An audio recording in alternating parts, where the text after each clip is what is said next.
అటు ఇటు తిరగకుండా కొద్దిసేపు మీ పిల్లల్ని కూర్చోబెట్టుకోనండి. ఏడుస్తే వెంటనే బయటికి తీసుకెళ్ళండి.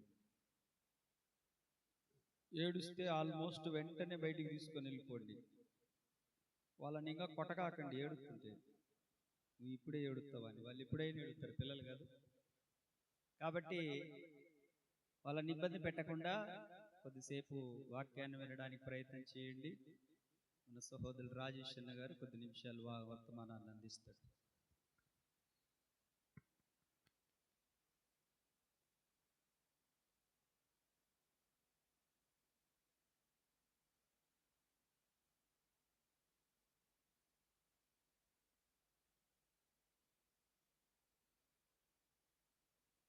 హల్లెలూయా, హల్లెలూయా.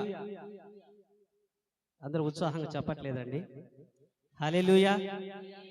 వెనక ఉన్న వాళ్ళు హల్లెలూయా. గడిచిన సంవత్సరం అంతా కాపాడి మరొక నూతన సంవత్సరం అనుగ్రహించి ఈ నూతన సంవత్సరంలో మరొక నూతన దినమును మనకు అనుగ్రహించిన దేవాది దేవునికి స్తుతియు ఘనత మహిమ ప్రభావమును చెల్లించుకుంటున్నాం. ఆమేన్. దైవజనులకు నా వందనాలు తెలియజేస్తున్నాను. దైవజనులకు నా వందనాలు తెలియజేస్తున్నాను. కూడి వచ్చిన మీ అందరికీ నా హృదయపూర్వకమైన వందనాలు తెలియజేస్తున్నాను. అందరు సంతోషంగా ఉన్నారా? ఏం సౌండ్ రావట్లేదే. సంతోషంగా ఉన్న వాళ్ళు ఒక కృతజ్ఞత హల్లెలూయా చెప్పండి. చాలా మంది చెప్పలేదు. సరే, మీకు ఒక రహస్యం చెప్తాను. తర్వాత మీరు సంతోషంగా ఉండడం కొరకు ఒక రహస్యం చెప్తాను. వాక్య భాగంలోనే చెప్తాను, దాని తర్వాత అయినా చెప్తాను. ముందుగా నేను నా సాక్ష్యమును పంచుకుంటాను మీతో. ఈ మందిరంలో ఈ పరిచర్యలకు వచ్చిన తర్వాత దేవుడు నన్ను ఏ విధంగా బలపరిచాడు, ఏ విధంగా ఆయన నన్ను వాడుకున్నాడని అని చెప్పేసి, నా జీవితం ఇక్కడ రాకముందు ఎలా ఉంది, ఇక్కడికి వచ్చాక నన్ను దేవుడు నా స్థితిని ఎలా మార్చాడని చెప్పేసి కొద్ది నిమిషాలు మీతో సాక్ష్యం పంచుకుంటాను. నాది ఈ ఊరు కాదు, నాది అర్ధవీడు మండలం వెలగలపాయ. నేను అక్కడి నుంచి వచ్చి ఇక్కడ మ్యారేజ్ చేసుకుని ఇక్కడే ఉంటున్నాను. మేము 8 మంది సంతానము. మా కుటుంబంలో మా అమ్మ మాత్రమే రక్షణ పొందింది, ఎవరు రక్షణ పొందలేదు. 2000 సంవత్సరంలో మా అమ్మ రక్షణ పొందింది. ఇంకా ఎవరివి మా కుటుంబం రక్షణ పొందిన వాళ్ళం కాదు. నేను 5వ తరగతి నుంచి హాస్టల్లో చదువుకుంటున్నాను. నాకు 24 సంవత్సరాలు వచ్చేంత వరకు నేను హాస్టల్లోనే చదువుకున్నాను. నేను ఇంటి దగ్గర ఉండడం చాలా తక్కువ. స్కూల్ లైఫ్ వరకు నేను బాగానే ఉన్నాను, కానీ ఇంటర్మీడియట్ అయిపోయింది, బీటెక్లో జాయిన్ అయ్యాను. బీటెక్లో జాయిన్ అయ్యేసరికి అక్కడ పట్టించుకునే వాళ్ళు లేరు. ఇంటర్ వరకు టీచర్స్ ఉండి చదివిస్తారు, క్రమశిక్షణ పెడతారు. కానీ బీటెక్ ఇంజనీరింగ్ పోయేసరికి క్లాసులు చెప్పడం వరకే కానీ ఏ ప్రొఫెసర్ అలా ఉండు ఇలా ఉండు అని చెప్పేసి ఏమి చూసిన వాళ్ళు ఎవరు పట్టించుకోరు, క్లాసులు చెప్పుకొని వెళ్ళిపోతారు. నాకు అదే సమయం అని చెప్పేసి నాకు ఇంటి దగ్గర డబ్బులు పంపిస్తే వాటన్నిటిని నేను జల్సాల కింద వాడుకునేవాడిని. ఫ్రెండ్స్తో కలిసి సినిమాలకు వెళ్ళేవాడిని. కాలేజీకి నేను 70% అటెండెన్స్ చూసుకుంటాను. 70% అటెండెన్స్ ఉందంటే నాకు స్కాలర్షిప్ వస్తుంది. ఇంకా 70% లేక పైన ఉన్నా కానీ స్కాలర్షిప్ వస్తుంది కదా. 70% నాకు అటెండెన్స్ ఉంది కదా, ఇంకెందుకు నేను కాలేజీకి వెళ్ళాలని చెప్పేసి ఫ్రెండ్స్తో పాటు సినిమాకి వెళ్ళేవాడిని. నా రూమ్ పక్కనే సినిమా హాల్ ఉండే. ఏ టైంలో షో కావాలంటే ఆ టైం షోకి వెళ్ళేవాడిని. వారితో పాటు కలిసి నేను రెస్టారెంట్కి వెళ్ళేవాడిని. వారు తింటుంటే వారు తాగుతుంటే వారికి నేను కంపెనీ ఇచ్చేవాడిని. అరే ఒక్కడి రూమ్లో ఉండి ఏం చేస్తావురా, నాతో పాటు కూడా రా అని చెప్పేసి వాళ్ళు తీసుకెళ్తే అలా నేను మా తల్లిదండ్రులకు తెలియకుండా ఆ 4 సంవత్సరాలంతా నేను చాలా వ్యర్థంగా బ్రతికాను. మా తల్లిదండ్రులకు తెలియదు. అక్కడ వాళ్ళ డబ్బులు పంపిస్తున్నారు, నేను చదువుకుంటున్నానని చెప్పేసి మా తల్లిదండ్రులు అనుకుంటున్నారు. కానీ నేనైతే ఆ 4 సంవత్సరాలు చాలా వ్యర్థంగా గడిపాను. తర్వాత నాకు ఆ బీటెక్ అనేది అయిపోయింది, ఇంటికి వచ్చాను. ఇంటికి వచ్చిన తర్వాత 3 సంవత్సరాలు నేను ఖాళీగానే ఉన్నాను. ఎందుకంటే ఆ లైఫ్ నాకు అలానే అలవాటు పడ్డా. నేను ఫ్రెండ్స్తో తిరగాలి, అప్పుడే జాబ్ ఏం చేద్దాంలే అని చెప్పేసి మా నాన్న అరుస్తాడని చెప్పేసి బుక్స్ ముందేసుకుని కూర్చునేవాడిని, అటు నటించేవాడిని ప్రిపేర్ అవుతున్నట్టు. కానీ 3 సంవత్సరాలు నేను ఫ్రెండ్స్తో తిరిగాను. వారు పనులకు వెళ్తే వారితో పాటు నేను పనులకు వెళ్తాను. మిరపకాయలు కూడా పోతాను, పత్తి తీయని పోతాను, పొగాకు నాటను పోతాను, మిరప చెట్టు నాటడానికి పోతాను, మొక్కజొన్న కోయడానికి పోతాను. వాళ్ళు ఏ పనికి వెళ్తే ఆ పనికి వెళ్తాను. ఆ వచ్చిన డబ్బులతో ఏం చేస్తారంటే ఫ్రెండ్స్తో కలిసి నేను కోళ్ళు కోసుకొని తినడం, చపాతీ చేసుకొని తినడం. ఆ రోజు ఎవరి ఇంట్లో అయితే వాళ్ళ పేరెంట్స్ లేరో వాళ్ళతో పాటు కలిసి నేను ఆ ఇంట్లో పార్టీలు చేసుకునేవాళ్ళం. అట్లా 3 సంవత్సరాలు నేను ఎవరికి ఉపయోగం లేకుండా నిష్ప్రయోజనంగా బతికాను. తర్వాత అది చదువుకున్నావు కదా, ఎక్కడ జాబ్ చేయట్లేదు నువ్వు, ఎక్కడన్నా పోయి ఏదైనా ఉద్యోగం చేసుకోవచ్చు కదా అని చెప్పేసి అందరు నన్ను పదే పదే అడుగుతునేవాళ్ళు. వాళ్ళని భరించలేక నేను నెల్లూరు వెళ్ళాను. మా అన్న అక్కడ స్కూల్ మెయింటైన్ చేస్తుంటే, అన్న ఇది పరిస్థితి, ఏమన్నా వేకెన్సీ ఉంటే నేను రమ్మంటావా అంటే, సరే రా, ఇక్కడ నాకు చేదోడుగా ఉంది, ఏదన్నా పనింట చూసుకుందని చెప్పేసి నన్ను పిలిస్తే నేను నెల్లూరు వెళ్ళాను. నెల్లూరు వెళ్తే అక్కడ నన్ను వ్యాన్లు చూసుకోవడం, ఏదైనా రిపేర్ అయితే వాటికి తీసుకొని చూపించుకురావడం, వాటికి డీజిల్ పోయించడం, అలాంటి పనులు చేసేవాడిని. అక్కడ కూడా 3 సంవత్సరాలు ఎటువంటి దైవ భయం లేకుండా బ్రతికాను. అక్కడ చర్చి ఉంది, ఆ మందిరం అక్కడ ఆ ఆవరణ అంతా ఆ సిస్టర్స్ ఉంటారు, ఫాదర్స్ ఉంటారు, కానీ నేను దేవుని భయం లేకుండా బ్రతికాను. ఆ 3 సంవత్సరాలు బ్రతికిన తర్వాత ఆయనకు ట్రాన్స్ఫర్ వచ్చింది. ఆయన అటు వేరే చోటుకి వెళ్ళిపోయాడు. నేను ఇంటికి వచ్చేసాను. ఇంటికి వచ్చిన తర్వాత కూడా ఏ జాబ్ చేయలేదు. మా నాన్న పెళ్లి చేయాలంటున్నాడు. ఏం జాబ్ లేకుండా ఏం పెళ్లి చేసుకోవాలి? అయిన వాళ్ళ పిల్లనిచ్చిన కానీ జాబ్ లేకుండా పెళ్లి చేసుకుంటే ఎవరు మనల్ని గౌరవిస్తారు, సమాజంలో మనల్ని ఎవరు రెస్పెక్ట్ చేస్తారని చెప్పేసి అప్పటి నుంచి నాకు జీవితం మీద కొంచెం ఆశ కలిగింది. ఏదో ఒక జాబ్ చేయాలి, ఇక్కడే ఖాళీగా ఉంటే ఇంకా అవమానాలు ఎదుర్కోవాలని చెప్పేసి నేను 2019 సంవత్సరం నేను మార్కాపురం వచ్చాను. మార్కాపురం వచ్చి సరేలే అని చెప్పేసి నేను జాబ్ కోసం ప్రయత్నం చేస్తున్నాను. అంతలక్క తిరిగాను కానీ ఎక్కడ నాకు అనుకూలమైన జాబ్ దొరకలేదు. తర్వాత నేను అన్ని చర్చిలకు పోతున్నాను. వారం ఒక చర్చికి వెళ్తా, ఈ వారం ఒక చర్చికి వెళ్తా, ఆ వారం ఒక చర్చికి వెళ్తా. నాకు అందుబాటులో ఉన్న చర్చిలన్నీ తిరిగాను. నేను ఒక వారమే ఉంటాను ఆ చర్చిలో, తర్వాత మళ్ళీ వేరే వారం వేరే చర్చికి వెళ్తాను.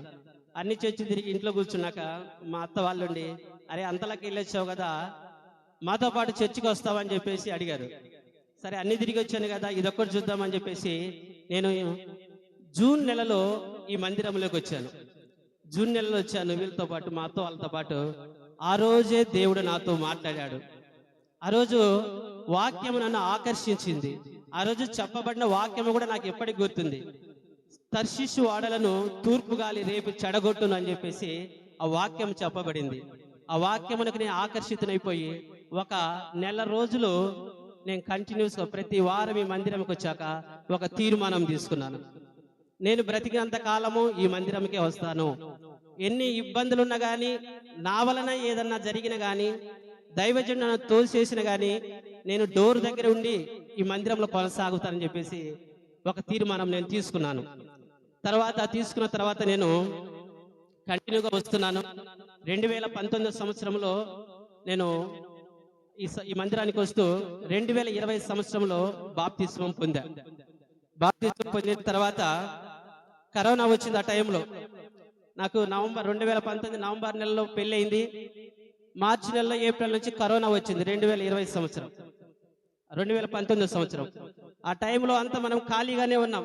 ఖాళీగా ఉండి ఏం చేస్తాం, ప్రార్థనలకు వద్దామని చెప్పేసి అప్పుడు మన సంఘంలో ఉపవాస ప్రార్థనలు జరుగుతున్నాయి. ఉపవాస ప్రార్థనలకు వచ్చాను నేను. ఉపవాస ప్రార్థనలకు వస్తే దైవజనుల ద్వారా దేవుడు నాతో ప్రవచనం ఎత్తి మాట్లాడాడు. ఇదిగో నువ్వు కాలేబు అంటే మనసు కలిగి ఉన్నావు, దేవుడు నిన్ను పరిచర్యలో వాడుకోబోతున్నాడు అని చెప్పేసి ఆ రోజు దేవుడు నాతో స్వయంగా మాట్లాడాడు. ఆ రోజు నుంచి నేను మందిరానికి వస్తున్నాను, కనిపెట్టుకొని ఉన్నాను. దేవుడు ఏదో ఒక అల్పమైన పాత్రగా నన్ను ఈ పరిచర్యలో వాడుకుంటున్నాడు. ఈ పరిచర్యకు రాకముందు నాకు ప్రార్థన చేయడం కూడా రాదు. సో నేను ఎంత హీనస్థితి అంటే, వచ్చి దైవజనుడి దగ్గర ప్రార్థన అయిపోయినాక ప్రార్థన చేయించుకొని వెళ్ళాలి కూడా నాకు తెలియదు. వస్తాను, ప్రార్థనలో కూర్చుంటాను, వెళ్ళిపోతాను. ఇక్కడికి వచ్చాక ఎలా ప్రార్థన చేయాలి, ఎలా నడుచుకోవాలని చెప్పేసి నేను నేర్చుకున్నాను. ఇక్కడికి వచ్చాక మొట్టమొదటిసారిగా నా స్థితి అక్కడ ఉండేది.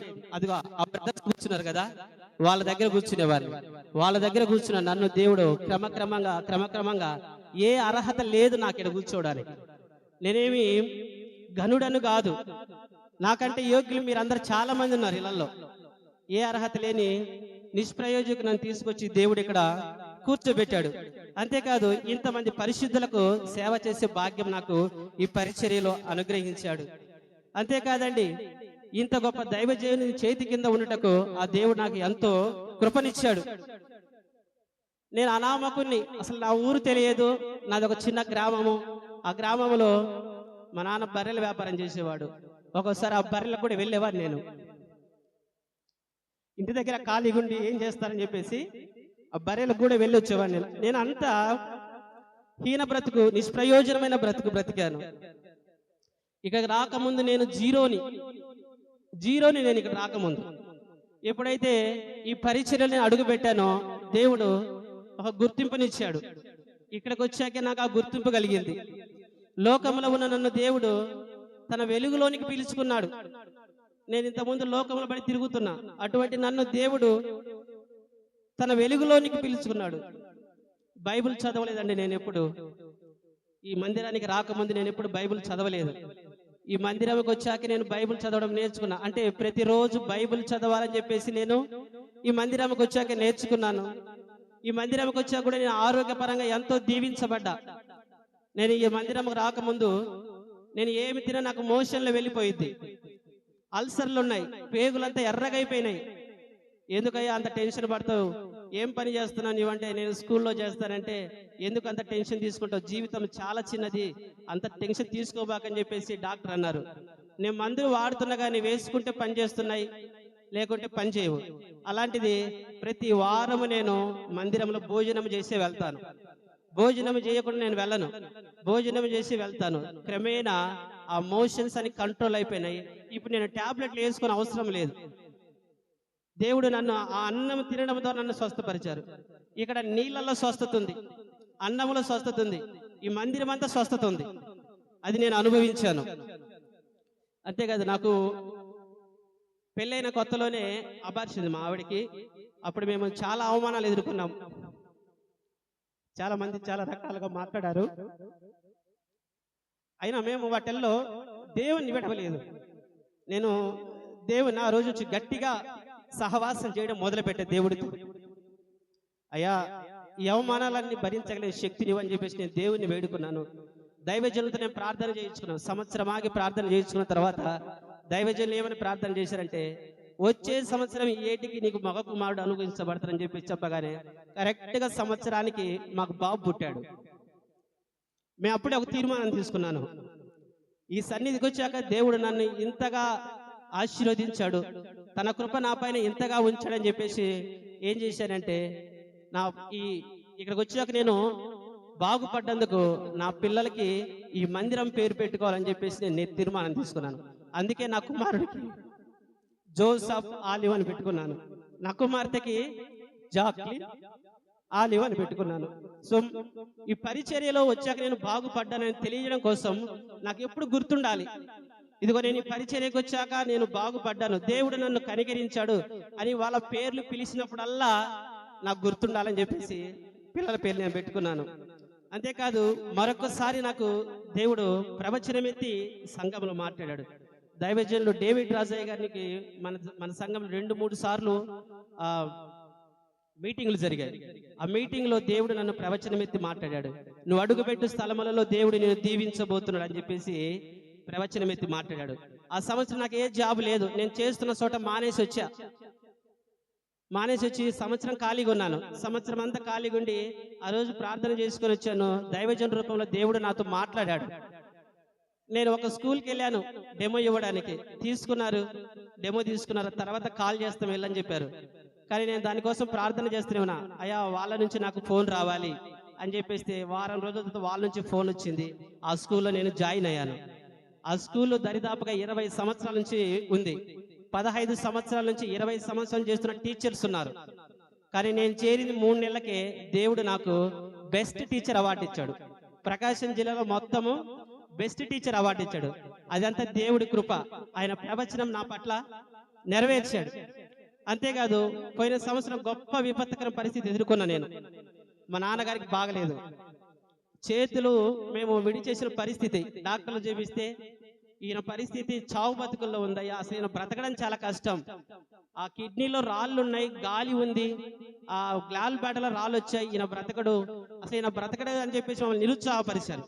కానీ బాధపడడం ఎందుకు, బాధపడితే కృంగిపోవడం తప్ప ఏమి రాదని చెప్పేసి నేను గుర్తొచ్చిన ప్రతిసారి, మా నాన్న చూసిన ప్రతిసారి నేను ప్రార్థన చేసుకుంటూనే ఉన్నా. ఆయన సహవాసాన్ని నేను కోల్పోలేదు, ఆయనతో సహవాసం చేస్తూనే ఉన్నా. ఎన్నో విషయాలు గుర్తు చేసుకుంటూ, అయ్యా నీకు అసాధ్యమైంది లేదయ్యా అని చెప్పేసి నేను దేవునితో మాట్లాడుతూనే ఉన్నాను. ఆ విషయాన్ని దైవజనులతో పంచుకుంటే దైవజనులు నాకు ఎంతో ధైర్యం చెప్పారు.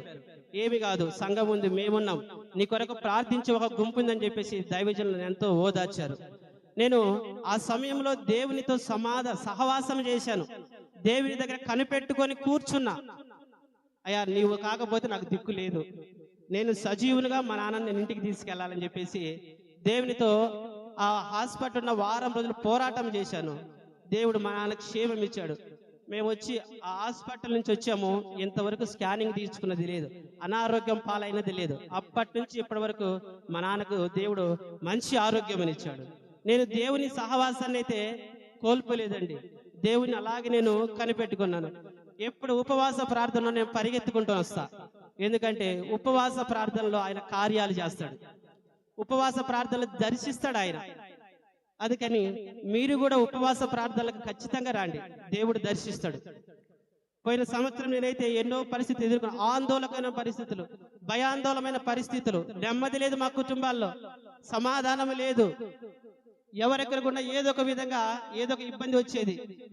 అన్ని చూసుకోవాలి, పెద్ద కొడుకునైతే అన్ని భరించాలి.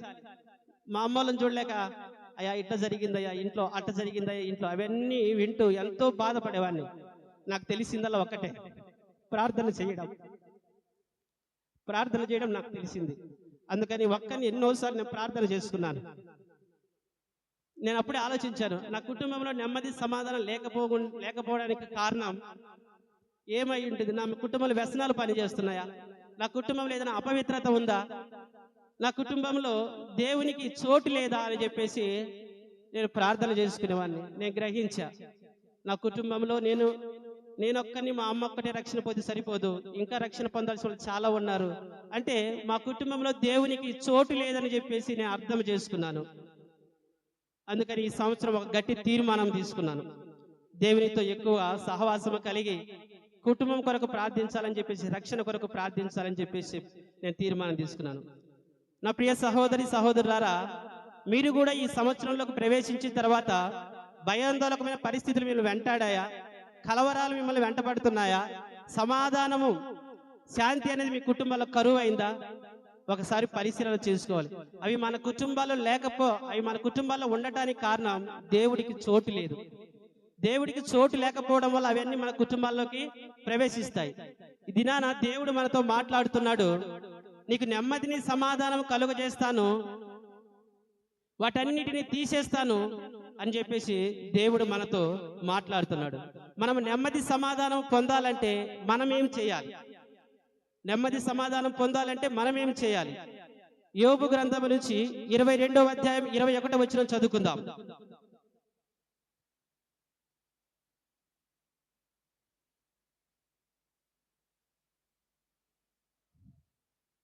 ఆయనతో సహవాసం చేసిన ఎడల నీకు సమాధానము కలుగును, అలాగున నీకు మేలు కలుగును.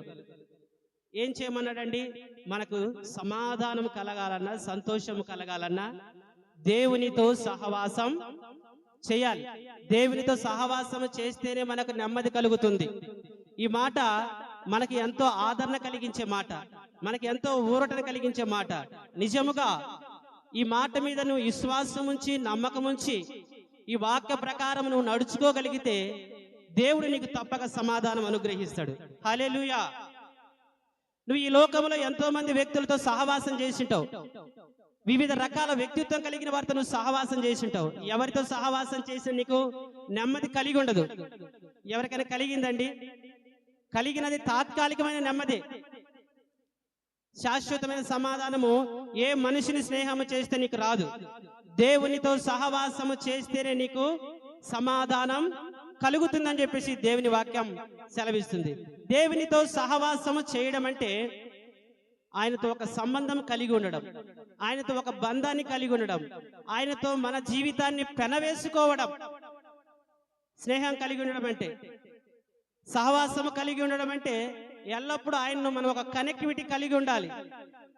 ఉదయం లేచిన దగ్గర నుంచి పండుకునే వరకు పాటల రూపంలోనూ, ప్రార్థన రూపంలోనూ, స్తుతి ఆరాధన రూపంలో, ఏదో ఒక రూపంలో ఆయన మనము సహవాసము చేస్తూనే ఉండాలి. ఇంకొక మాటలో చెప్పాలంటే పాపము విడిచి దేవుని వైపు తిరగాలి. ఆయనతో సహవాసము చేయడం అంటే పాపము విడిచి దేవుని వైపు తిరగాలి. మనలో ఉన్న పాప స్వభావాన్నంతా విడిచిపెట్టి దేవునితో నడవాలి. మనలో ఉన్న పాత రోత జీవితం అంతటి కడిగి వేసుకొని దేవునితో మనం సహవాసము చేయాలి. మనలో ఏదైనా ప్రాచీన స్వభావం ఉంటే దాన్ని తీసివేసుకొని నూతన పరచబడడం కోసం దేవుని వైపు మనము తిరగాలి, దేవునితో నడవాలి. నువ్వు పాపములో ఉంటే దేవునితో నడవలేవు. ఒక దొంగ దొంగతో సహవాసం చేస్తాడు, ఒక తాగుబోతు సహవాసం చేస్తాడు. ఒక పాపి పరిశుద్ధునితో ఎలా సహవాసం చేయగలడు? ఎలా చేయగలడండి? అతడు పాపం విడిచిపెట్టుకుంటే పరిశుద్ధునితో సహవాసము చేయగలడు. పాపం ఏమి చేస్తుందంటే దేవునికి మనకు ఒక అడ్డుగోడ కడుతుంది, దేవునికి మనకు కనెక్షన్ కట్ చేస్తుంది. పాపం అనేది దేవునికి మనల్ని దూరం చేస్తుంది. మనము దేవునికి దూరం అయ్యామంటే ఎవరికి దగ్గర అవుతున్నట్టు? సాతానుకు దగ్గర అవుతున్నట్టు. మనము దేవునికి దూరం అవుతుంటే సాతానుకు మనము దగ్గర అవుతున్న విషయం మీరు గుర్తు చేసుకోవాలి. కాబట్టి పాపాన్ని విడిచి మనము దేవునితో సహవాసము చేస్తే మన కుటుంబాలలో నెమ్మది కలుగు చేస్తారని చెప్పేసి మనము గుర్తు చేసుకోవాలి. అంతేకాదు ఆయనతో సహవాసము చేస్తేనంట నెమ్మది కలుగు చేయడమే కాదు కానీ బోనస్గా మేలు కలుగు చేస్తాడంట. బోనస్ కంటే అదనంగా సహవాసం చేస్తే సమాధానమే కాదు కానీ నీకు మేలు కలుగ చేస్తానని చెప్పేసి దేవుడు చెప్తున్నాడు. మేలు అంటే ఎప్పుడు భౌతిక సంబంధమైన ఆశీర్వాదాలు అని చెప్పేసి మీరు అనుకోవద్దు. ఆత్మ సంబంధమైన ఆశీర్వాదాలు, ఆత్మ సంబంధమైన మేలులు. ఆయనతో సహవాసము చేస్తే ఆధ్యాత్మికంగా దీవించబడతాం. ఆయనతో సహవాసము చేస్తే ఆధ్యాత్మికంగా అభివృద్ధి చెందుతాం. ఆయనతో సహవాసము చేస్తే ఆధ్యాత్మికంగా ఫలిస్తాం. ఆయనతో సహవాసము చేస్తే మనకు కాపుదల ఉంటుంది, ఆధ్యాత్మిక కాపుదల ఉంటుంది, భౌతిక సంబంధమైన కాపుదల ఉంటుంది. మీరు గమనించారా? మార్కు సువార్త 4వ అధ్యాయం 35 నుంచి 40 వచనాల్లో దేవుడు తన శిష్యులతో ఓడ ఎక్కి ప్రయాణిస్తుంటాడు. ఆ ఓడను తుఫాను కొట్టగా అలలు చెలరేగి దాన్ని అల్లకల్లోలము చేయగా ఆ దోణిలోకి నీళ్లు వచ్చినప్పుడు శిష్యులు అపాయకరమైన స్థితిలో భయపడుతుంటారు. దేవునితో ఉన్న వాళ్ళు భయపడవచ్చండి? దేవునితో ఉన్న వాళ్ళు భయపడకూడదు. నువ్వు భయపడుతున్నావంటే నీలో అల్ప విశ్వాసం ఉంది, నీలో అల్ప విశ్వాసం ఉంది. శిష్యులు అప్పుడు అయా మేము అపాయకరమైన స్థితిలో ఉన్నామయ్య అని చెప్పేసి దేవుని దగ్గరికి వెళ్ళారు. దేవుడు వారితో ఉన్నాడు. అక్కడ ఒక సహవాసం ఏర్పడింది. శిష్యులకు యేసుక్రీస్తుకు మధ్య ఒక సహవాసం ఉంది. ఆయనతో సహవాసం చేసి ఆయన ఆశ్రయించారంట. ఆయన లేచి ఆ గాలిని సముద్రమును గద్దించగా అవన్నీ నిమ్మలమైపోయాయంట. అక్కడ అపాయకరమైన పరిస్థితులు ఉన్నాయి, సమాధానం లేని పరిస్థితులు ఉన్నాయి, నెమ్మది లేని పరిస్థితులు ఉన్నాయి. ఆయన గద్దించగానే అపాయకరమైన పరిస్థితులు, నెమ్మది లేని పరిస్థితులు సమాధానంగా మార్చబడ్డాయి. హల్లెలూయా! ఆయన ఎక్కడుంటే అక్కడ సమాధానం ఉంటుంది. ఆయన సమాధానానికి కర్త. కాబట్టి దేవునితో సహవాసం చేయడం మనము నేర్చుకోవాలి. అంతేకాదు రోమీయులకు రాసిన పత్రిక 8వ అధ్యాయం 28వ వచనంలో దేవుడు మాట్లాడతాడు. రోమీయులకు రాసిన పత్రిక 8వ అధ్యాయం 28వ వచనం, దేవుణ్ణి ప్రేమించు వారికి అనగా ఆయన సంకల్పం చొప్పున పిలువబడిన వారందరికీ మేలు కలుగుటకై సమస్తమును సమకూడి జరుగుచున్నవని ఎరుగుదుము. హల్లెలూయా! సో ఇక్కడ దేవుని వాక్యం మాట్లాడుతుంది, ఆయనను ప్రేమించు వారందరికీ. ఆయన్ని ప్రేమించడం అంటే ఆయనతో సహవాసము చేయడం, ఆయన్ని ప్రేమించడం అంటే ఆయనతో పాటు నడవడం, ఆయనను ప్రేమించడం అంటే ఆయనతో ఒక బంధాన్ని కలిగి ఉండడం. ఎవరైతే ఆయనను ప్రేమిస్తారో, ఎవరైతే ఆయనతో ఒక బంధం సహవాసము కలిగి ఉంటారో వారందరికీ సమస్తము మేలుకరముగా జరిగిస్తారంట దేవుడు. కష్టాలు గాని, కన్నీళ్లు గాని, రోగాలు గాని, సమస్యలు గాని ఏవైనా నీ మేలు కొరకే దేవుడు జరిగిస్తాడు. నీ మేలు కొరకే జీవితంలోకి అనుమతిస్తాడు. ఏది జరిగినా నువ్వు మేలు కొరకే అని చెప్పేసి నువ్వు అనుకోవాలి. నీ శత్రువులు నీకు కీడు చేయాలని తలపెట్టారా, అది దేవుడు నీకు మేలుగా మారుస్తాడు. నీ శత్రువు చేతిలో ఉన్నప్పుడు అది కీడే, నీ దగ్గరికి వచ్చేసరికి అది మేలుగా మార్చబడుతుంది. ఎందుకో తెలుసా? కీడు వెనక మేలును దాచిపెట్టే దేవుడు మన దేవుడు. హల్లెలూయా. కీడు వెనక ఆశీర్వాదాలు దాచిపెట్టే దేవుడు మన దేవుడు. హల్లెలూయా. కాబట్టి శత్రువు మనకు కీడు చేయాలని చూస్తే మీరు భయపడవద్దు, దాని వెనక మేలు దాగి ఉంటది. ఎప్పుడు నీ కీడు మేలుగా మార్చబడుతుందంటే ఆయనతో సహవాసము చేసినప్పుడు. ఆయనతో సహవాసము చేసినప్పుడే నీ కీడు మేలుగా మారుతుంది. ప్రియులారా, మీరు గమనించారా? ఈ లోకంలో ఎంతో మంది వ్యక్తులతో మీరు సహవాసము చేసి ఉంటారు. కొంతమందితో సహవాసం చేస్తే కన్నీళ్లు గార్చుంటారు. కొంతమందితో సహవాసం చేయడం వల్ల అవమానాల పాలైంటారు. కొంతమందితో సహవాసం చేయడం ద్వారా అనారోగ్యాల పాలై హాస్పిటల్ ఉంటారు. కొంతమందితో సహవాసం చేయడం ద్వారా అప్పుల పాలై ఉంటారు. మీరు కొంతమందితో సహవాసం చేయడం ద్వారా స్టేషన్ల చుట్టూ తిరిగింటారు. కొంతమందితో సహవాసం చేయడం వల్ల మీరు అవమానాల పాలై ఉంటారు. కొంతమందితో సహవాసం చేయడం వల్ల మీరు సిగ్గుతో తలదించుకునే పరిస్థితులు కూడా మీరు ఎదుర్కొన్నారు. అవునా లేదా? చాలా మంది అటువంటి అనుభవంలో ఉన్న వాళ్ళమే. అంటే దీని ఉద్దేశం మనుషులతో సహవాసం చేయొద్దని నేను చెప్పట్లేదు. ఇక మనుషులతో సహవాసం కాక మేము ఎవరితో చేయాలని చెప్పి మీరు అనుకుంటున్నారేమో. మనుషులతో ఎంతవరకు సహవాసము చేయాలో అంతవరకు సహవాసము చేయాలి. దానికి ఒక బౌండరీ ఉంటది, దాని ఒక గీత ఉంటది. అది దాటితే నవ్వుల పాలవ్వాల్సి వస్తుంది, అది దాటితే కన్నీరు కార్చాల్సి వస్తుంది, అది దాటితే అవమానాల పాలవలసి వస్తుంది. కాబట్టి దేవునితో సహవాసం ఎక్కువ చేయమని చెప్పేసి నేను మిమ్మల్ని మనవి చేస్తున్నాను. మనుషుల సహవాసంలో స్వార్థం ఉంటుంది, మనుషుల సహవాసంలో అసూయ ఉంటుంది. నీకు స్వార్థంతో స్నేహం చేస్తారు. నీతో నీ ఇంటి గుట్టు బయట పెట్టాలని, నీ సీక్రెట్స్ అన్ని బయట పెట్టాలని, నీ కుటుంబాన్ని బజారుకు లాగాలని చెప్పేసి నీతో స్నేహం చేసే వాళ్ళు ఉంటారు. అసూయతో స్నేహం చేస్తారు. అరే నిన్న కాక మొన్న వచ్చారు, ఎంత సంపాదించుకున్నారు, వీళ్ళు ఇంట్లో అందరూ పనికి పోతారంట. అరే మొన్నే ఇల్లు కట్టుకున్నారు, ఇంట్లో అన్ని తెచ్చి పెట్టుకున్నారు, వీళ్ళని ఏ కాడికి పడగొట్టాలి, వీళ్ళని ఏ కాడికి అధోపాతాలానికి తొక్కాలని చెప్పేసి మీ మీద అసూయతో మీద స్నేహం చేసే వాళ్ళు ఉంటారు. ఆ విషయాన్ని మీరు గుర్తెరగాలి. ఎవరితో పడితే వాళ్ళతో స్నేహం చేయొద్దు. కాబట్టి మీరు స్నేహం చేసినప్పుడు, సహవాసం చేసినప్పుడు ఒకసారి పరిశీలన చేసుకోవాలని చెప్పేసి మీకు చెబుతున్నాను. మనుషుల స్నేహంలో అసూయ స్వార్థం ఉంటుంది, కానీ దేవుని స్నేహంలో ప్రేమ త్యాగం ఉంటుంది. హల్లెలూయా. ఆయన సహవాసం చేస్తే మనం ప్రేమ పొందుకుంటాం. మనుషులు మనల్ని ప్రేమించాలంటే హోదా చూస్తారు, డబ్బు చూస్తారు, గుణము చూస్తారు, కలర్ చూస్తారు, ఇంకా ఆస్తులు అంతస్తులు చూస్తారు. కానీ దేవుడు ఏమి చూడండి, నిన్ను ఏ స్థితిలో ఉన్నాయని నీతో స్నేహం చేస్తాడు, నిన్ను ఏ స్థితిలో ఉన్నాయని నిన్ను ప్రేమిస్తాడు. ఆ విషయాన్ని నువ్వు మర్చిపోకూడదు. నువ్వు ఏ స్థితిలో ఉన్నా ఆయన నిన్ను జ్ఞాపకం చేసుకుంటాడు. మనుషులు ఈ రోజు ఒకసారి ప్రేమను చూపిస్తారు, రేపు ఇంకొకలాగా ప్రేమను చూపిస్తారు. కానీ దేవుడు అలా కాదు. ఈ రోజు ప్రేమ చూపించంటే దానికి రెండింతలు రేపు చూపిస్తాడు ప్రేమ. ఆయన ప్రేమ అధికమవ్వాల్సిందే తప్ప ఆయన ప్రేమ తరిగిపోదు. ఆయన ప్రేమలో ఎప్పటికీ మార్పు ఉండదు. ఆయనతో సహవాసం చేస్తే ఆయన సహవాసంలో త్యాగం ఉంటుంది. పరలోకమున మహామహిమనంతటిని వదులుకొని శరీరధారిగా, రిక్తునిగా, మానవతారిగా ఇదిగో మన మధ్యకి దిగి వచ్చాడు. మన కొరకు ఆయన శిలువలో ప్రాణమును త్యాగము చేశాడు. ఇంతకంటే గొప్ప ప్రూఫ్ మనకి ఏమి కావాలి? ఆయనతో సహవాసము చేయాలంటే ఇంతకంటే గొప్ప ప్రూఫ్ ఏమైనా కావాలా? అవసరం లేదండి. ఆయన మన కొరకు ప్రాణత్యాగము చేశాడు. ఆ ప్రూఫ్ ఒక్కటి చాలు ఆయనతో మనము స్నేహము చేయడానికి. నువ్వు ఏ శ్రమల్లో ఉన్నా గాని, ఎన్ని ఆటంకాల మధ్యలో ఉన్నా గాని, ఎటు వెళ్ళని పరిస్థితిలో ఉన్నప్పటికీ దేవునితో సహవాసాన్ని నువ్వు కోల్పోవద్దు. దేవునితో సహవాసాన్ని నువ్వు కోల్పోవద్దు. దేవుని సహవాసము చేస్తే కష్టాలు రావని చెప్పను. దేవుని పిల్లల కష్టాలు వస్తాయి, కానీ ఆ కష్టాలన్నిటిని దాటించగలిగిన కృప దేవుడు నీకు ఇస్తాడు. ఆ కష్టాలన్నింటిలో దేవుడు నీకు తోడుగా ఉంటాడు. ఆ కష్టాలంటే నీకు ధైర్యపరుస్తాడు. ఆయన అండగా ఉంటాడు.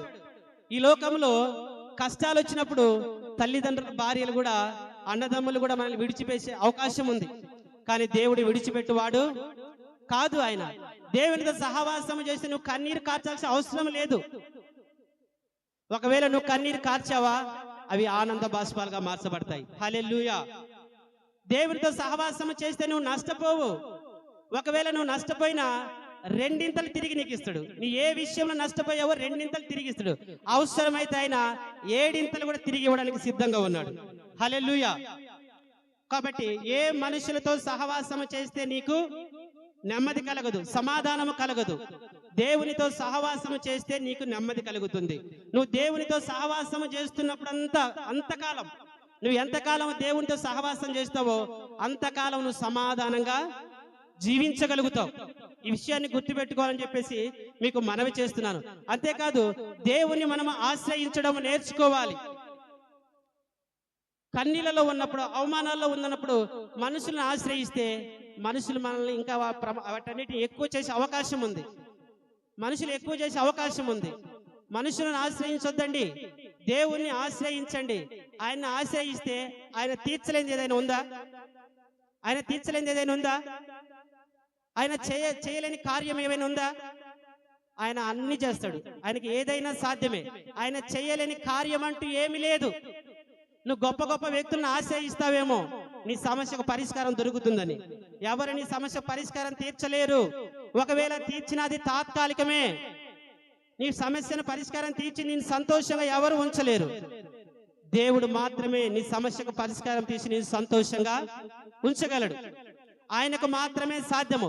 నీ జీవితంలో సమస్యలు ముంచుకొచ్చినప్పటికీ, నీకోసం ఇంకా సమస్యలు వేచి ఉన్నప్పటికీ నువ్వు దేవుణ్ణి ఆశ్రయించడం మర్చిపోవద్దు. ఆశ్రయించి చూడండి, ఆయనతో సహవాసం చేసి చూడండి. ఆ అనుభవాన్ని మనం కలిగి ఉండాలి. ఆ యొక్క ఫలాలను మనం అనుభవించాలి. ఆయనతో సహవాసం చేసిన ఫలాలను, ఆయన ఆశ్రయించిన ఫలాలను మనము అనుభవించాలని చెప్పేసి మీకు మనవి చేస్తున్నానండి. అంతేకాదు, కుటుంబాలలో నెమ్మది సమాధానంతో పాటు ఆయన సంతోషము కూడా కలుగజేస్తానంటున్నాడు. ఒకసారి మనము యెషయా గ్రంథం 26వ అధ్యాయం 3వ వచనం చదువుకుందాం.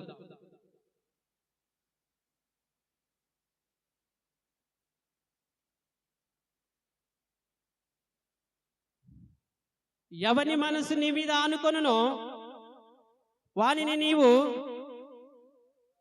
పూర్ణ శాంతి గలవానిగా కాపాడుదువు. హల్లెలూయా. ఏంటండి, మన మనసు ఎప్పుడు దేవుని పైనే ఉంచాలి. మన మనసు ఎప్పుడు దేవుని పైన ఉంచాలి. నేను ఈ గోడకు ఆనుకున్నాను అనుకోండి, ఒక నమ్మకంతో ఈ గోడకు నేను ఇలా ఆనుకున్నాను. కారణం, ఈ గోడ దృఢంగా ఉంది, ఈ గోడ పడిపోదు అనే నమ్మకంతో, విశ్వాసంతో నేను గోడను ఆనుకున్నాను. ఆ విధంగా మీరు కూడా మీ మనసులను దేవుని పైన ఉంచాలి. దేవుని పైన ఉంచినప్పుడు మనకు నెమ్మది, శాంతి, సమాధానం కలుగుతుంది. సమస్యల వైపు చూస్తే మనకు భయం వేస్తుంది.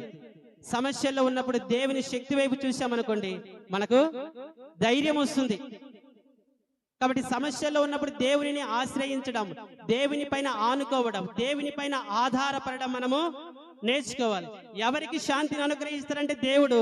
ఎవరైతే తన మనసును దేవుని పైన ఉంచుతారో, ఎవరైతే దేవుని పైన ఆనుకుంటారో వారందరికీ దేవుడు మనశ్శాంతిని అనుగ్రహిస్తాడు. ఈ సంవత్సరం, ఈ దినాన మనం నేర్చుకోవాల్సింది ఒకే ఒక పని. దేవునితో సహవాసం చేయడం నేర్చుకుందాం, దేవునిని ఆశ్రయించడం నేర్చుకుందాం, దేవుని పైన మన మనసుంచి దేవుని పైన ఆధారపడడం నేర్చుకోవాలని చెప్పేసి నేను కోరుకుంటున్నాను. ఏ కుటుంబం అయితే దేవుని సహవాసము కోరుకుంటుందో ఆ కుటుంబాలు ఎప్పుడు సంతోషముతో, సమాధానముతో, శాంతితో నింపబడతాయి. హల్లెలూయా. ఈ అవకాశం ఇచ్చిన దైవజనులకు నా హృదయపూర్వక వందనాలు తెలియజేస్తున్నాను.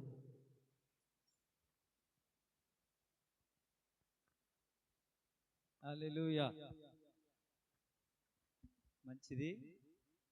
ఆయనతో సహవాసం చేసిన ఎడల మీకు సమాధానం కలుగును, అలాగున మీకు మేలు కలుగును.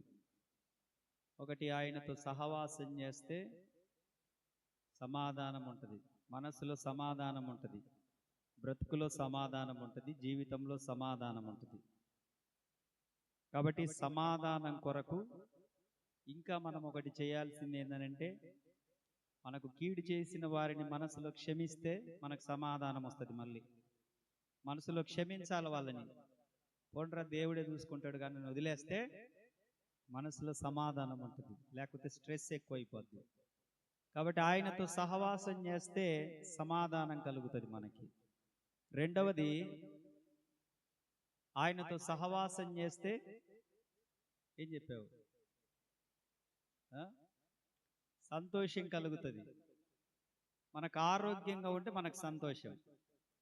ఆరోగ్యంగా లేకపోతే నీకు ఎంత డబ్బున్నా ఆ బెడ్ కాడ కూర్చొని బాధపడతామా లేదా?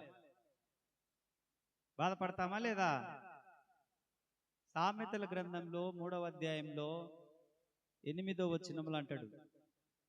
ఒక మాట చదవండి. నేను ప్రసంగం చేయట్లేదులే, కొంచెం తాలింపేసి కూర ఉడికిచ్చి ప్రార్థన చేస్తాను, టేస్ట్ వచ్చేస్తుంది. అప్పుడు నీ ఎప్పుడు అది అది ముఖ్యం. యెహోవా యందు, అరే ఇది షార్ప్ పెట్టు ఈ బాక్స్. యెహోవా యందు భయభక్తులు కలిగి చెడుతనమును విడిచిపెడితే అప్పుడు నీ దేహమునకు ఆరోగ్యమును, నీ ఎముకలకు, ఇది రెండవ దీవెన. మొదటి దీవెన సమాధానం, నెమ్మది, ఓకే. రెండవ దీవెన కూడా అవసరమే. సంతోషం కావాలంటే డబ్బుంటే సరిపోదు. డబ్బుంటే సౌకర్యాలు వస్తాయి, డబ్బుంటే సుఖం వస్తుంది, కానీ సంతోషం అనేది మనసులో నుంచి రావాలి. ఎప్పుడు వస్తుంది అంటే మనం ఆరోగ్యంగా ఉంటే సంతోషంగా ఉంటాం మనం. ఇప్పుడు మిద్దె ఉంది, మిద్దె మీద, మిద్దె కింద, మిద్దె పక్కనే, బిల్డింగ్ పక్కనే ఇసుక ఉంటది, పెద్ద కుప్ప. పిల్లోళ్ళు ఏం చేస్తారు? మిద్దె మీద నుంచి ఇసుక మీదికి దూకుతారు. అప్పుడు వాళ్ళకి ఏమవుతుంది? సంతోషం. అదే మిద్దె నుంచి కిందికి దూకమను, ఏమైతుంది? అప్పుడు చాలా ఎత్తు నుండి గుండ్లకమ్మలేకి దూకుతుర్రా లేదా? అలా రాజు ఎట్లుంటది? ఎంత ఎగ్జైటింగ్ ఉంటుంది కదా. అస్సలు ఎంత సంతోషం దివాకరణ.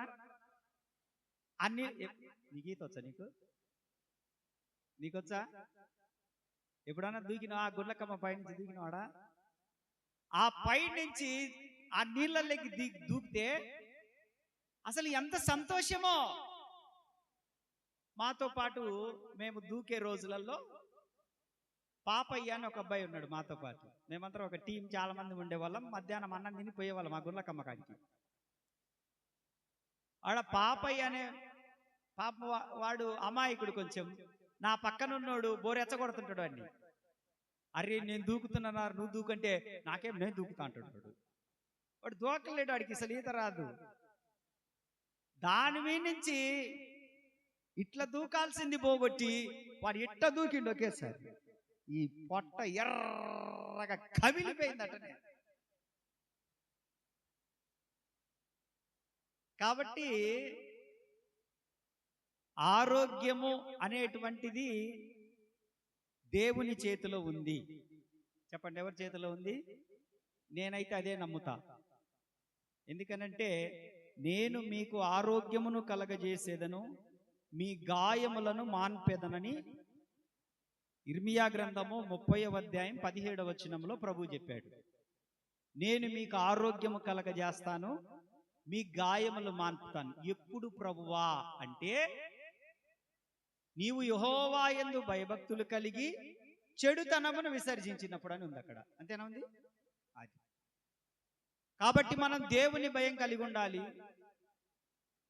మనం చెడుతనమును విసర్జించినప్పుడు అప్పుడు నీ దేహమునకు ఆరోగ్యమును, సునీత కుక్కను కొట్టు, నీ దేహమునకు ఆరోగ్యమును. అప్పుడప్పుడు టీవీలో వస్తుంది, వినండి, అప్పుడప్పుడు టీవీలో ఒక అడ్వర్టైజ్మెంట్ వస్తుంది. ఆరోగ్యానికి రక్షణిస్తుంది లైఫ్ బాయ్. లైఫ్ బాయ్ ఎక్కడ ఉందో ఆరోగ్యం ఈ తలకాయ ఏం కాదు. ఆరోగ్యం లైఫ్ బాయ్ సోప్ లో ఉందా అంటే ఇప్పుడు ఇంకా ఆరోగ్యం లైఫ్ బాయ్ సోప్ లో ఉంటే ఫార్మసీ ఎందుకు, ఇంకా మందుల షాపులు ఎందుకు? ఇప్పుడు తలనొచ్చింది అనుకో, జ్వరం వచ్చిందనుకో ఏం తెచ్చుకోవాలి మనము? టాబ్లెట్ పారాసెటమాల్ కాదు, లైబై సోప్ తెచ్చుకోవాలి. తెచ్చుకొని వాళ్ళంతా పూసుకుంటే మనకు జ్వరం తగ్గుద్ది. గ్యాస్ ఫామ్ అయింది, అన్నా ఇక్కడ నొస్తుందన్న, ఇక్కడ నొస్తుందన్న, ఈ డొక్కలన్నీ పట్టకపోతున్నాయి అన్నా, రేయ్ పోయి లైబై సోప్ తీసుకురండి అన్న. నన్ను ఎట్టుంటది? అమ్మా నీకు గ్యాస్ ఫామ్ అయింది, ఏదో వేసుకుంటారుగా మీరు. ఏంటిది ఏంటిది ఏదో చెప్తున్నారు. ఆ ప్యాంట్ ఆఫ్ జల్లో, ఏ ఊరి దగ్గర చిన్నపిల్లల జొల్లో పెద్దోళ్ళ జొల్లో, మొత్తానికి ఆ జొల్లు వేసుకుంటారు. వేసుకున్నాక రిలీఫ్ అవుతుందా లేదా? అవుతుందా లేదా? దానికి బదులు ఏం తెచ్చుకోమంటున్నాడు అడ్వర్టైజ్మెంట్ లో? లైఫ్ బాయ్ ఎక్కడ ఉందో ఆరోగ్యం.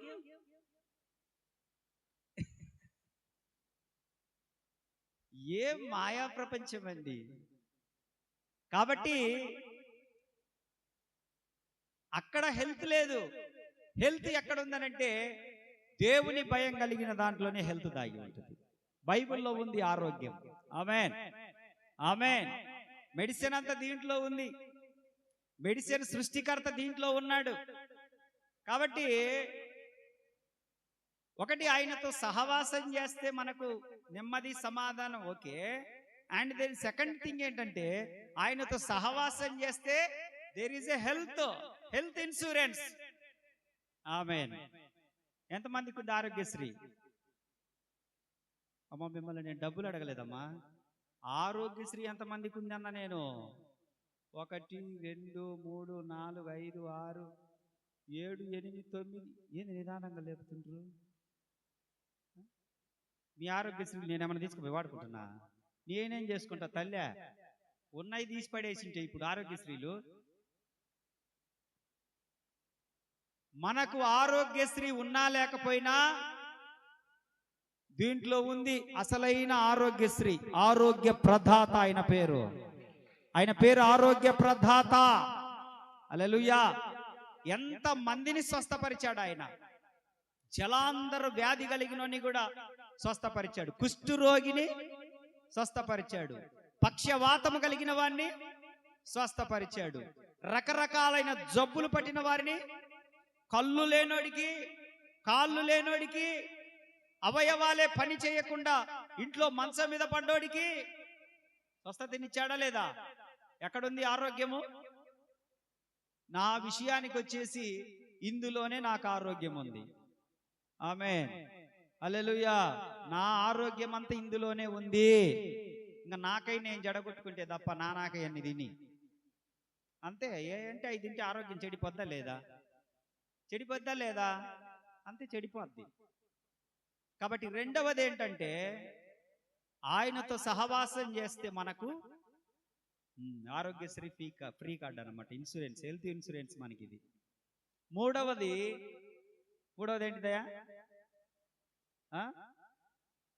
ఆయనను ఆశ్రయిస్తే, మూడవది ప్రొవర్బ్స్ లో, సామెతల్లో 10:27 ఒక మాట చదవండి, బ్రహ్మాండంగా ఉంటుంది.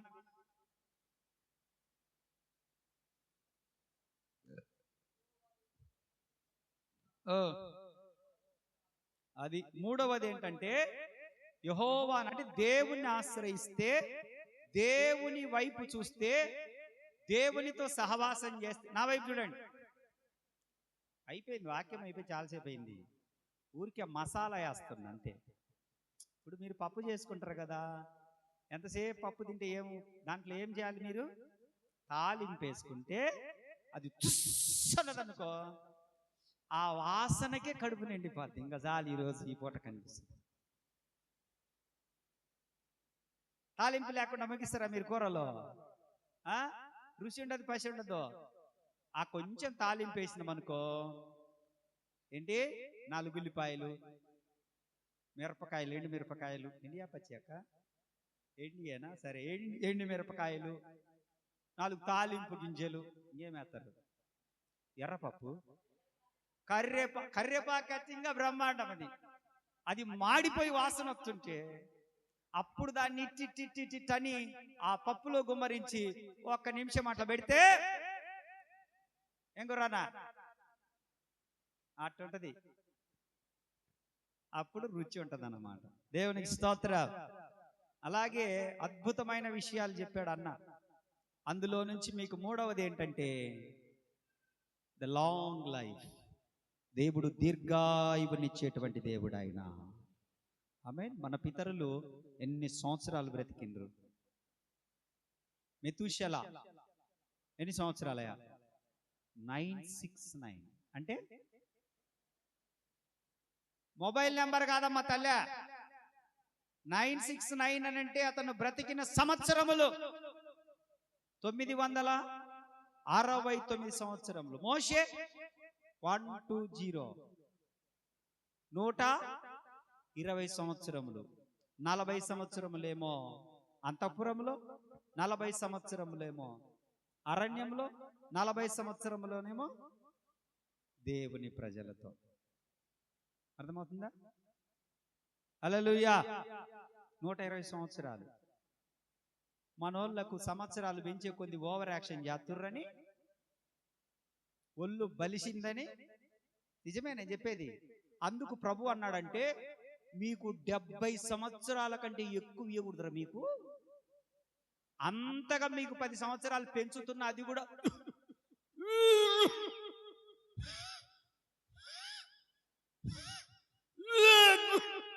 అది 10 సంవత్సరాలు. అంతన్న బతుకుతున్నామా?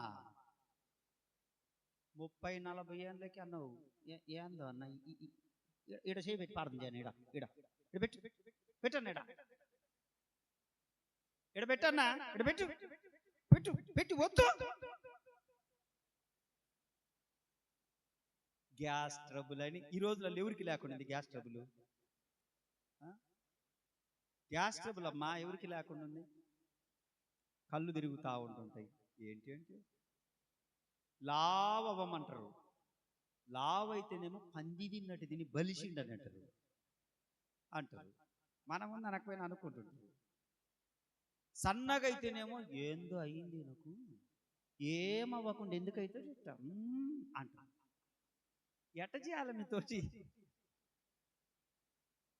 రా మెట్లెక్కి రా అంటే, ఓ నో నేను రాలేనన్న, మోకాళ్ళ నొప్పులన్న, రాన్న బయటికి అంట.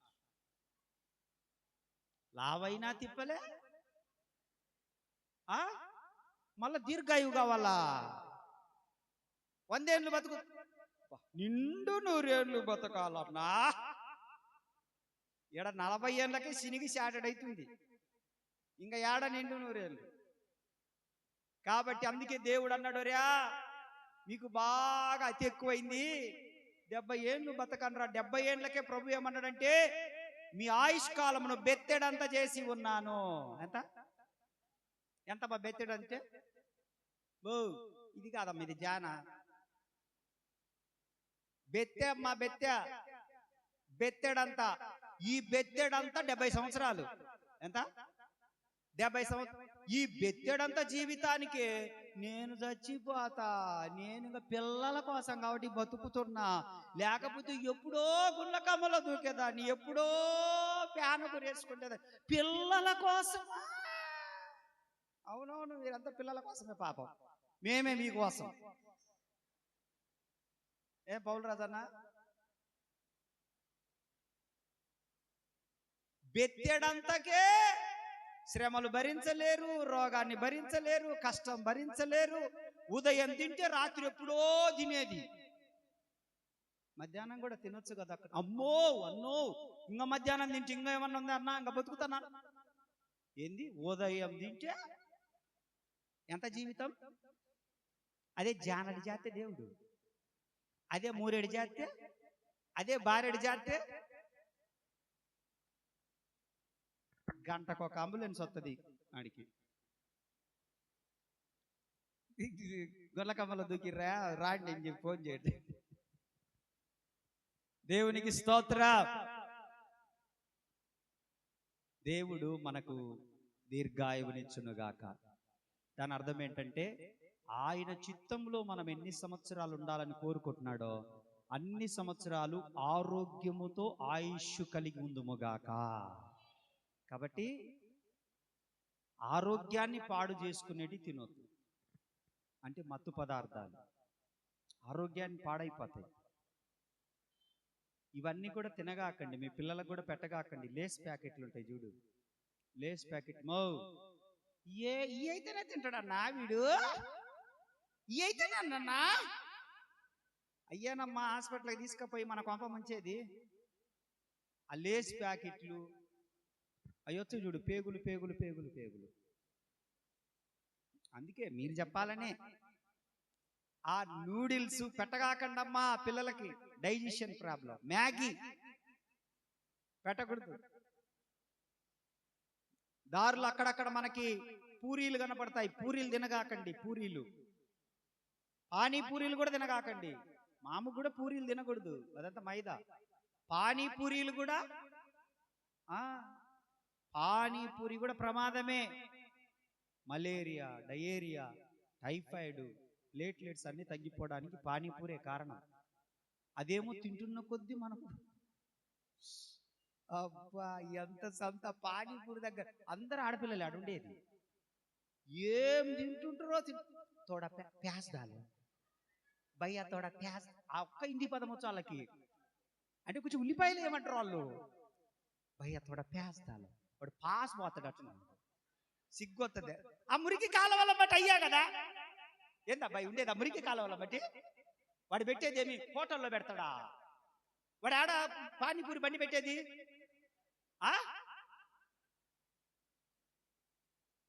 నువ్వు ఎంత ఖరీదైన కారులో దిగినా వాడు నీ కుర్చీ కూడా వేయడు, బొచ్చే చేతికిచ్చి రోడ్డు మీద నిలబెడతాడు నిన్ను. అవునా కదా? నువ్వు ఎంత ఖరీదైన కారులో తిరిగినావని, అబ్బా ఈయన ఖరీదైన కారులో దిగిండని కుర్చేసి కూర్చోబెడతాడు. ఆ కాలువ పక్కన బొచ్చే ఇచ్చి చెప్ప చేతిలో పెట్టి నిలబడతాడు. ఏం బాగుంటుందో అది, అమ్మ చేస్తే బాగుంటుంది. అని కేకలేస్తారు. చేసుకోలేరు, చేసి పెడితేనేమో కుక్క ఒంట్లోకి వచ్చేస్తుంది. కుక్క ఒంట్లోకి వచ్చి మొరుగుతూనే. సరే ప్రభు మిమ్మల్ని దీవించును గాక. అయినా పానీపూరి తినగాకండి, ఆరోగ్యం చెడిపో. దేవునికి స్తోత్ర. అన్ని ఈరోజు వద్దులేంగా, ఒకసారి చెప్పుకున్నాం. కానీ ప్రేమ కలిగిన తండ్రి, విశేషమైన నీ కృపను బట్టి వందనాలు. ఈ ప్రియదాసు నిలబెట్టి ఆయనతో సహవాసము చేసిన ఎడల మీకు